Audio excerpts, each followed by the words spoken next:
one of the most important subjects, and it just hit me, like how desperately this needs to happen.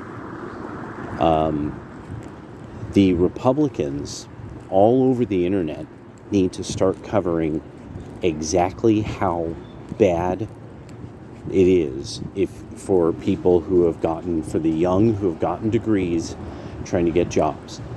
See, it's not about entertaining the idea of student loan forgiveness programs and things like that, because there's really that's mostly finance, it's got its own issues. No, just say the big thing is the fear that a lot of conservative type people have of saying, well, the institutions of education are so compromised, my children burn their time there. That hurts. That's an issue of pride, and for good reason. I mean, of course you take pride. Like maybe your kid went to your alma mater, and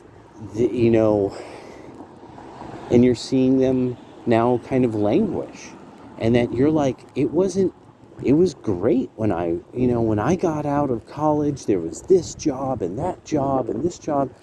No, the GOP needs to now start explaining, we know the jobs are not there. They have to say it. They have to admit it. Because if they don't admit it, then they're just as bad or even worse than the Democrats, because then it becomes, you have all of the power. You have it all. I've seen this happen with the Democrats and them squander every opportunity, every single time, because in some way, shape, or form, they just had to make it just stupid. I mean, like something that it played well on mainstream news, because mainstream news is for stupid people. So this has got to be that kind of thing. That this is the economics wonks. This is the market economics dorks. You're going to have to start heeding what we say, hear what we say, because if you're not, because all of it hinges on this. If recent graduates cannot find high-skill professional jobs within the first 10 years, they can't build up the wealth to then afford houses that can't fall in price, because that will then destroy the entire financial sector, because everybody and all the tax bases of all these cities, because they counted on that money being there in 10 years. All that interest, all that money, it's all still that the prices can't go down. And now people will be like, but the prices have to go down. And it's like, yes, I feel you. The prices can go down, but it's like holding gold. You're like, well, look, I've got gold. Well, what's it worth when things are good? What's it worth when things are terrible? Because that's why you've got gold. So the prices can go down in houses, but you're going to get something else you don't like. So and that's it. When people got to be ready for the suck. That's all it is. You got to be ready to pay in full suck mode as the assets collapse. And America suddenly is only as wealthy as like 2 Russias. Maybe 3. But yeah, that's it was just something. And unless the GOP is honest, you're not being honest.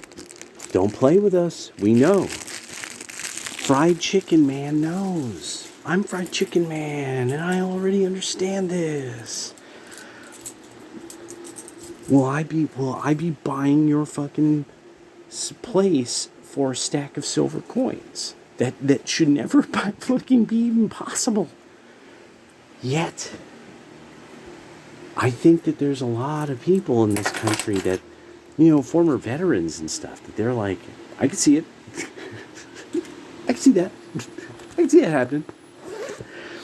Now Elon's advertising what, $6,000, $7,000 prefab homes. What are we talking about here? What people, they could afford that. He built it because that's in their price range. These things can't be mass produced, or else the whole fucking thing comes apart.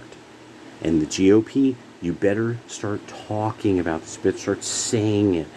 And just discussing. This is the trade-offs. This is one actually for Charlie Kirk. Charlie Kirk, you better sit down with Tucker Carlson and be like, how much of a financial mess are we in? And then have like maybe Mike Maloney there. Jeffrey Tucker, Mike Maloney. Oh my God, Jeffrey Tucker, Tucker Carlson, Mike Maloney, and Charlie Kirk. Oh my God, the brains. All these brains, the electricity flying, fucking bow ties everywhere. Everyone could wear a bow tie. I don't know if Maloney wears bow ties. Not sure if he's a bow tie guy. I don't think he's one of those bow tie libertarians. He's cool with them. I mean, he understands, but he's not really in the bow tie. But anyway, all right. Just something that was running through my head. Talk to you guys later. Take care.